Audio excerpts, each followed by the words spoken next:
Continuamos. Hoy tenemos a un doctor, Así es. Eladio. Y estamos retomando, Héctor, el contenido de los lunes Ujú. que nosotros siempre hemos enarbolado como los lunes de la reflexión en términos filosófico, psicológico, psiquiátrico, social, para No que meta lo psiquiátrico no cabe ahí. no caben los No, psiquiátricos. la psiquiatría es Ok, un oficio hecho por médicos, ok. que no somos científicos. Sacado están O entonces. sea, eso le duele tanto, pero eso le duele tanto a mis colegas cuando yo digo que los médicos no somos científicos.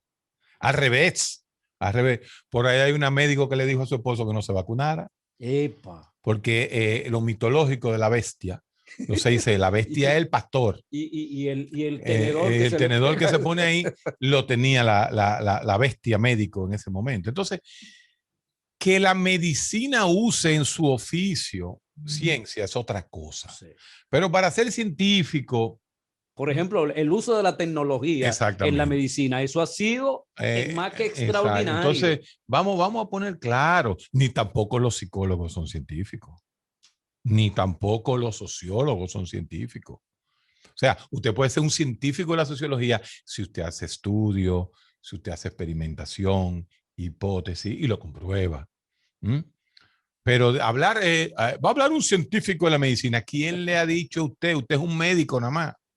Ahora, usted ha hecho estudio, lo que le toca. Bueno, No, pero pero el síndrome de la bata blanca es algo sí, pero que increíble. eh, ¿Cómo los médicos entienden que son los ya, dueños del conocimiento? Bueno, fresco. tienen el conocimiento médico y a veces flojo.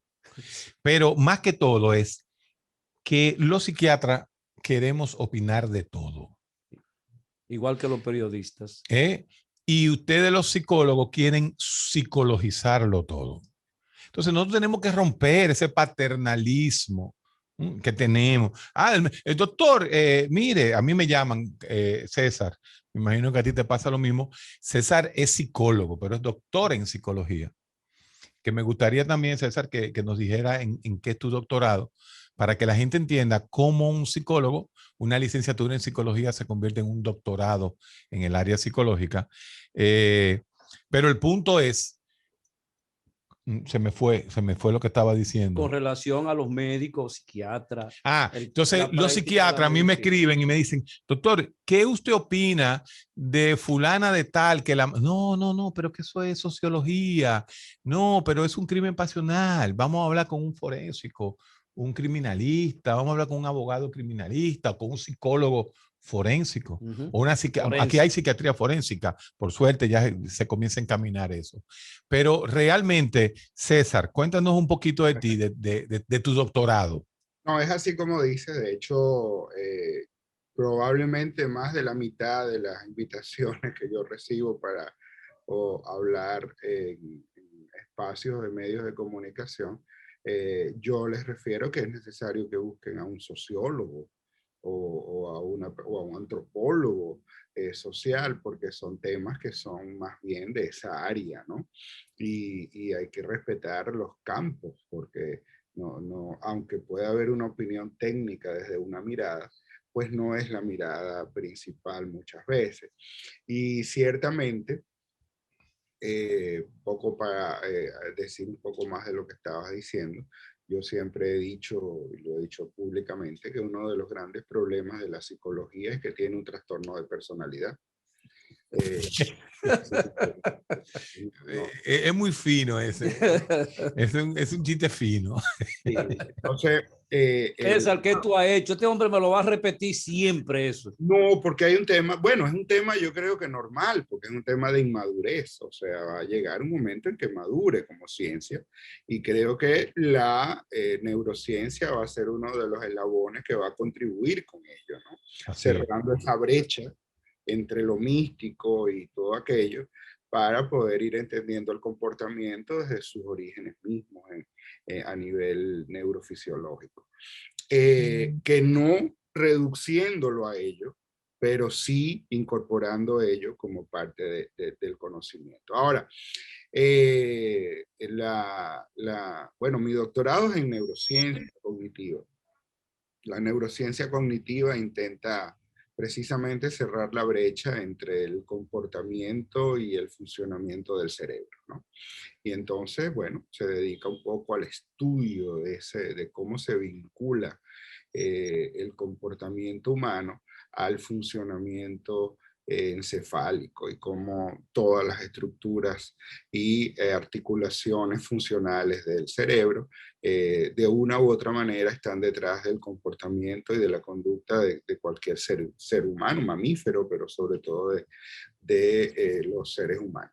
Entonces, la forma como la psicología se puede elevar a nivel de doctorado es como se hace en la academia. O sea, el doctorado es un grado que se obtiene cuando una persona logra demostrar que es docto en un tema, ¿no? Y que como es docto en ese tema, puede impartir doctrina en ese tema. Entonces, a eso se le embiste de un grado de doctor, porque puede impartir doctrina. Entonces, normalmente para ello, lo que hace un psicólogo es que, y cualquier otro profesional, o por lo menos debería ser, es que, bueno, ocupa una serie de años, 3, 4 años de investigación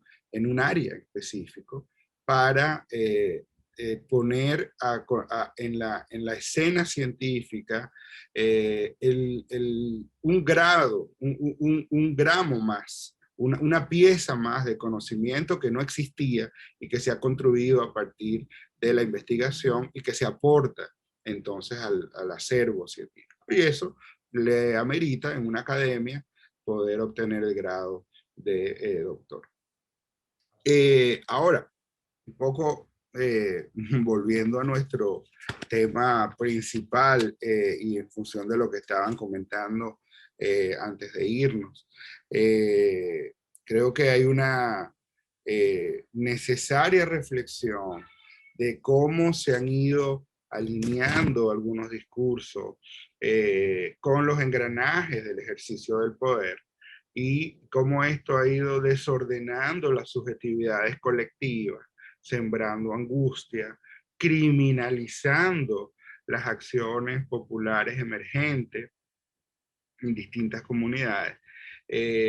Con lo cual el discurso prevalente en la opinión pública es algo así como que nos hemos portado mal y por eso papá gobierno nos tiene que hacer pao pao y ponernos en cuarentena porque hemos sido malos niños, ¿no? Entonces este tutelaje de la vida del ciudadano común tan entronizada desde la dictadura, sigue reemergiendo constantemente cuando se reproducen estos estilos de conducción de una población, desde una autoridad paternalista que te tiene que decir a qué hora te levantas y a qué hora te acuestas, qué comes y qué no comes, cómo lo comes y cómo no lo comes, y que si no lo haces eres un niño malo y mereces castigo por ello, y entonces papá te va a castigar. Ese ha sido un poco el discurso que ha construido la subjetividad del poder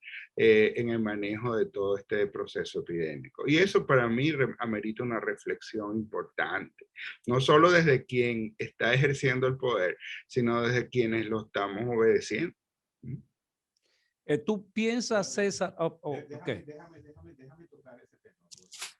Está apagado tu micrófono, Héctor. No se oye. Ah, sí, ahora sí. Ahora sí. Mira, César, ese punto, yo sé que lo vamos a manejar nosotros, los psiquiatras, los psicólogos, los sociólogos, los filósofos sociales, en los próximos años, porque eso es una realidad. A veces, dentro de 1000 años, ¿qué 1000 años? Dentro de 50 años, vamos a encontrarle cierta filosofía al que no se vacunó. Porque si fue a través de terror, de un Estado corrupto, de un Estado tercermundista capitalista, el que te obliga a vacunarte, el que no se vacuna se va a ver como revolucionario. Pero bueno, eso va a ser dentro de un tiempo. Si a pesar del estado de terror que se realiza para que la gente se vacune, la gente no se vacuna. ¿Cuál es la razón para el psicólogo, en este caso tuyo? Por cierto, me estaba acordando cuando hablaste de los ensayos. Yo conozco un psiquiatra que lo único que escribe es de problemas sociales. De lo único. Y esos son los escritos.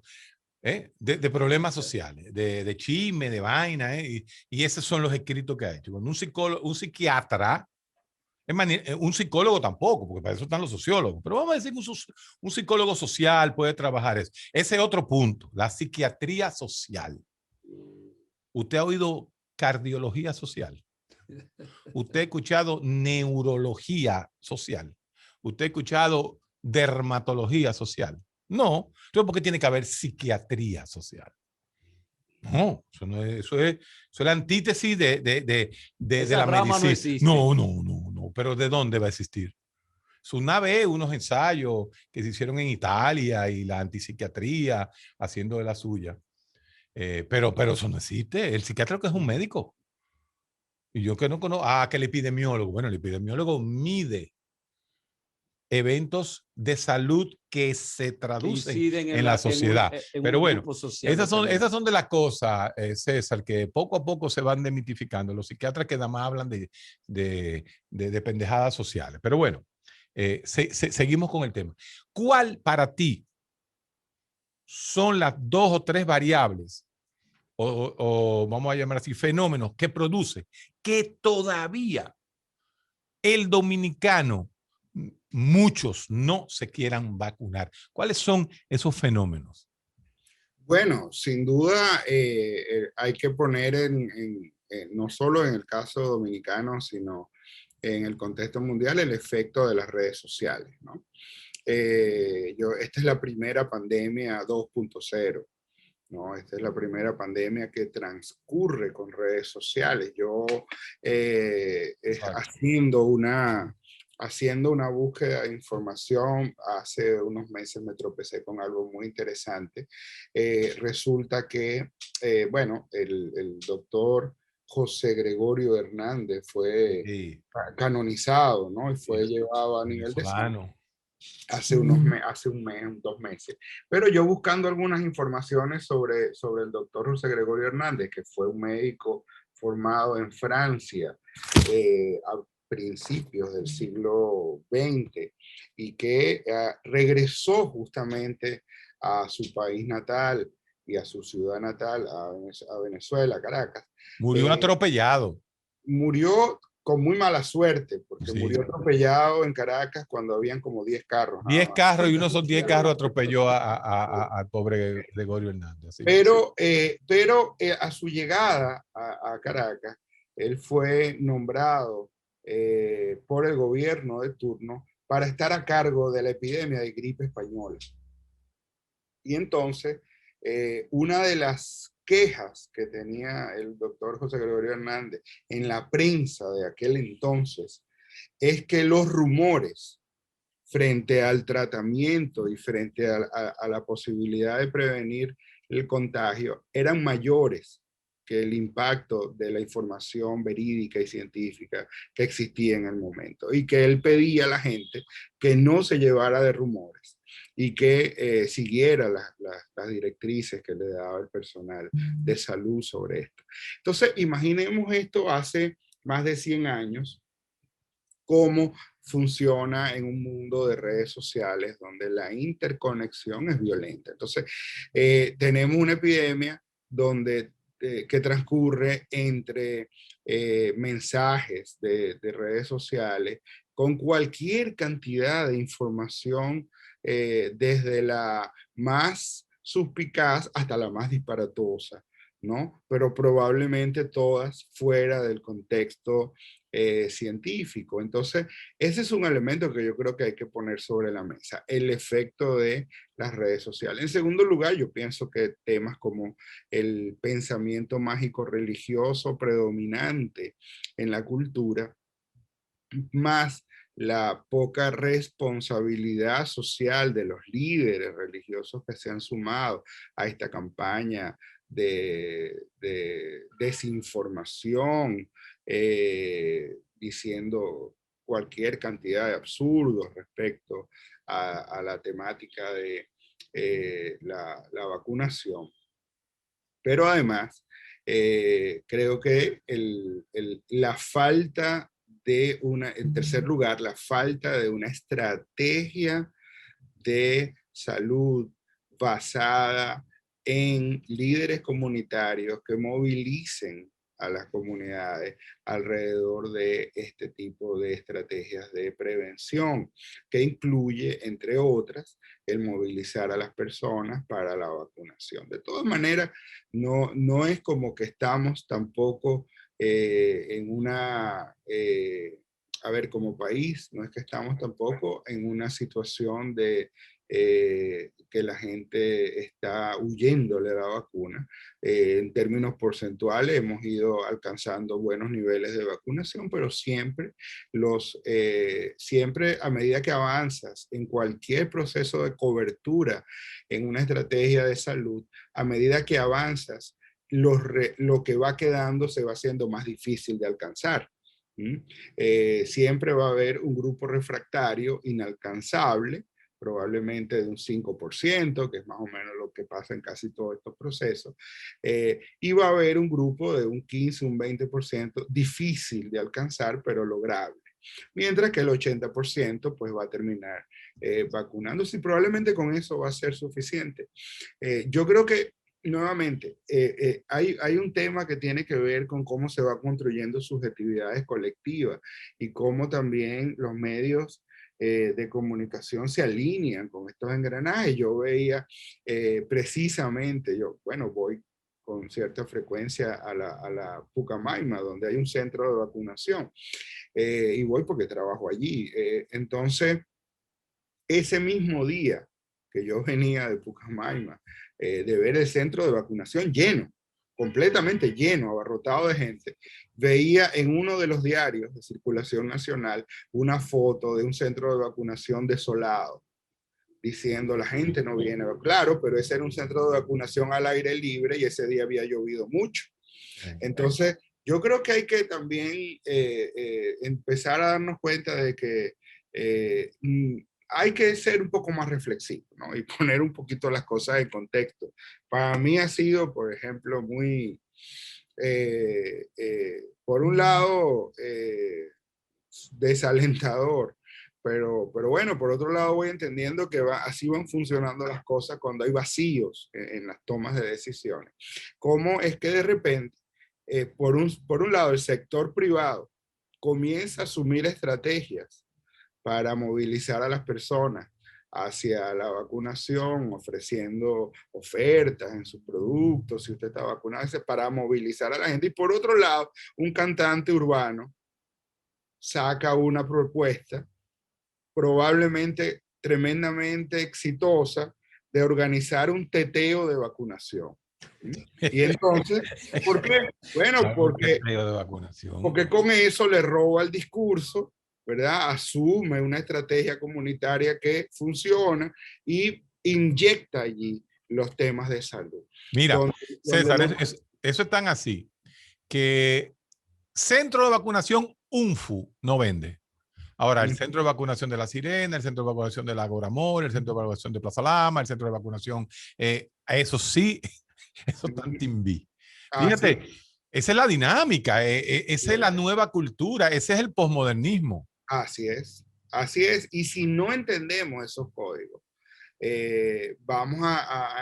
no vamos a lograr la efectividad que buscamos. Yo creo que si bien estoy de acuerdo con el planteamiento que hacía sobre que hay una suerte de mezcla incestuosa cuando decimos psiquiatría social, también es cierto que no podemos obviar que los elementos sociales tienen influencia en el comportamiento y en la psicopatología.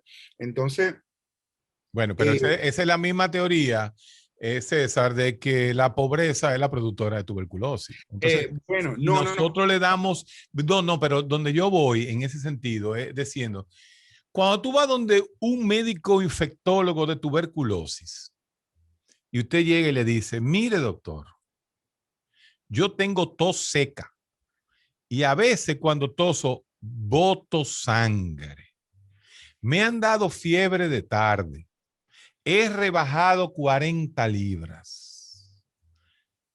¿Y dónde tú? Eso es una consulta que se está haciendo en un campo de la Romana, en un batey de la Romana. ¡Wow! Ahí mismo, el infectólogo dice, usted se va a hacer ahora la prueba, y va a comenzar 7 antibióticos. Oiga esto, oye esto, César. Sí. Entonces, el señor le dice, señor infectólogo que me ha puesto 5 medicamentos, déjeme explicarle algo.